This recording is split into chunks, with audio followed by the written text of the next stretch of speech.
नमस्कार दोस्तों, guide of math में आपका बहुत बहुत स्वागत है। आज मैं आप लोगों के लिए एक वीडियो और लेकर आया हूं।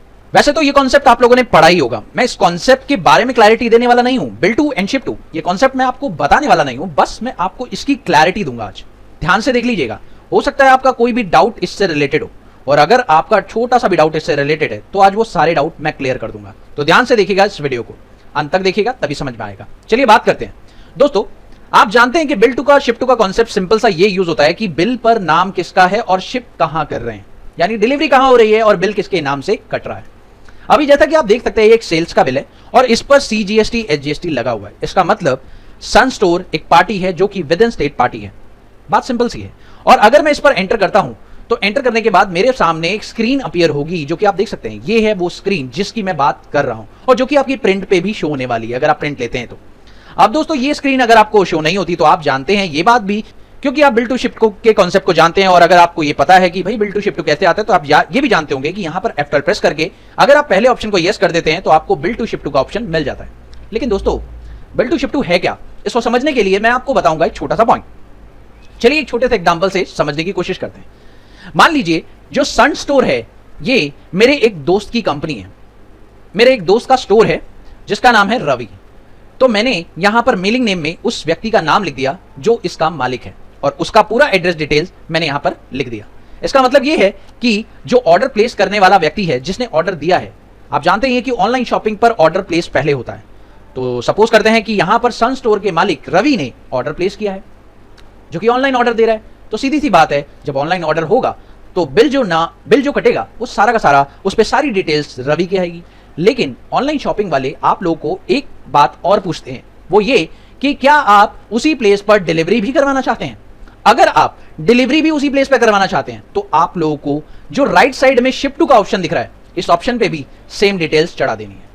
कोई दिक्कत नहीं है, क्योंकि आपको डिलीवरी सेम एड्रेस पे करनी है। लेकिन मान लीजिए कि आपको डिलीवरी किसी और एड्रेस पे करनी हो, यह भी हो सकता है। तो ऐसा कैसे हो सकता है? ऐसा इसलिए हो सकता है कि मान लीजिए कि जो मेरी पार्टी है, जिसने बिल बनाया है, जिसने ऑर्डर प्लेस किया है, वो तो रवि है, लेकिन वो ऑर्डर प्लेस कर रहा है अपने दूसरे दोस्त के लिए। और वो दूसरा दोस्त कौन है ये मैं आपको बताना चाहूंगा। ये देखिए, उसका नाम है KL स्टोर। KL स्टोर का मालिक है एक जिसका नाम है राहुल, वो उसका दोस्त है और उसका एड्रेस है करोल बाग। अब दोस्तों, यहां पर आएगा पॉइंट, सीधी सी बात है, जो कि दिल्ली का है। अब आप समझ चुके होंगे कि मैं क्या कहना चाह रहा हूं। कहना मैं सिंपल सा ये चाह रहा हूं कि इस केस में आप चेक कर सकते हैं कि डिलीवरी का जो एड्रेस है वो कोई और है, लेकिन बिल जो बना उस पर जो एड्रेस है वो कोई और है। सीधी सी बात है। ये एक बात और ध्यान रखिएगा दोस्तों, जब भी बिल बनता है, और बिल बनता है ऑनलाइन, बिल बनता है ई कॉमर्स पर, बिल बनता है Amazon फ्लिपकार्ट पर, बिल बनता है, तो एक बात का और ध्यान रखिएगा दोस्तों, वो ये कि जब भी पार्टी का नाम यहां पे लिखा जाता है ऑनलाइन स्टोर पर, उसके स्टोर का नाम तो यहां पे लिखा जाएगा, उसका नाम भी यहां पे लिखा जाएगा, उसका एड्रेस डिटेल भी यहां पे लिखा जाएगा, लेकिन दो चीजें और लिखी जाती हैं यहां पर, वो मैं आपको बताना चाहूंगा। वो क्या है? एंटर करने के बाद आपको यहां पर दो चीजें और लिखनी पड़ेगी, और वो क्या, बहुत इंपॉर्टेंट है वो। एक तो उसका मेल एड्रेस और एक उसका फोन नंबर। दोस्तों, ये बहुत ध्यान रखिएगा कि उसका फोन नंबर देना बहुत इंपॉर्टेंट है। कई बार जो डिलीवरी एड्रेस है उस पर सामान पहुंचता नहीं है, तो जो मेन ऑर्डर करने वाला व्यक्ति है उसे कॉन्टैक्ट करके हम उसी के एड्रेस पर सामान भिजवा देते हैं। कई बार ऐसा हो जाता है। इसीलिए ध्यान रखिएगा, जो कंसाइनी एड्रेस है, यानी जिसके जगह पर सामान जा रहा है, उसके सामने भी आप लोगों को ये डिटेल्स फिल करनी है। उसका भी मेल एड्रेस आप बताइए। ऑनलाइन शॉपिंग पर ये डिटेल्स मांगी जाती हैं। आप लोगों को ध्यान रखना है ये कि जब भी ऑनलाइन शॉपिंग होगी तो इनकी डिटेल्स भी आपको देनी पड़ेगी। दो डिटेल्स आपने दी यहां पर प्रॉपर तरीके से। अब दोस्तों, पॉइंट सिर्फ इतना सा है कि GST कैसे लगेगा।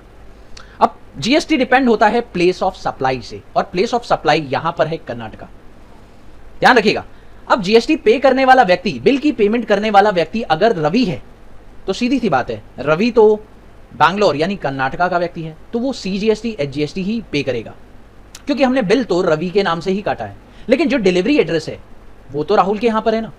तो इस केस में आप लोगों को ध्यान रखना है कि डिलीवरी एड्रेस से फर्क पड़ सकता है। अगर डिलीवरी एड्रेस राहुल का है और राहुल दिल्ली में बैठा है, तो प्लेस ऑफ सप्लाई दिल्ली हो जाएगा, और उस केस में IGST चार्ज हो जाएगा। ध्यान रखिएगा, ये छोटा सा पॉइंट है, लेकिन आपके काफी काम आ सकता है। अगर मैं यहां पर प्लेस ऑफ सप्लाई में दिल्ली कर दूं, तो यहां पर आप लोगों को देख लेना चाहिए, दिल्ली करते ही CGST HGST अब इस बिल पर नहीं लग सकता, IGST ही लगेगा। आप लोग को सारी की सारी बातें क्लियर हो चुकी होंगी। जब आप ऑनलाइन शॉपिंग करते हैं तो ऑनलाइन शॉपिंग में कौन कौन सी डिटेल्स आप लोग को देनी बहुत मैंडेटरी होती है। कई बार सामान नहीं पहुंचता है तो आप लोगों को जो शिप टू डिटेल्स है वो तो पूरी क्लियर देनी ही देनी है। उसमें आप लोगों को मेल एड्रेस, उसमें फोन नंबर, जितना पॉसिबल हो सके क्लियर एड्रेस मेंशन करना होता है नाम के साथ। लेकिन एक बात और ध्यान रखिएगा, साथ में जो मेन बिल बनाने वाला पर्सन है, जिसके नाम से हमने बिल बनाया था, उसकी भी डिटेल्स बिल्कुल एक्यूरेट देना जरूरी है। क्योंकि कई बार आप जानते ही हैं कि डिलीवरी प्रॉपर नहीं हो पाती, तो जो कोरियर वाला व्यक्ति है वो इसी एड्रेस पर उस कोरियर को पहुंचा देता है। कोरियर वाला व्यक्ति आपको कांटेक्ट करेगा, अगर उसका कांटेक्ट नंबर नहीं लगेगा, सीधी सी बात है, आपको कांटेक्ट करेगा और वो पूछेगा कि डिलीवरी एड्रेस कहां करना है। तो दैट्स अ पॉइंट।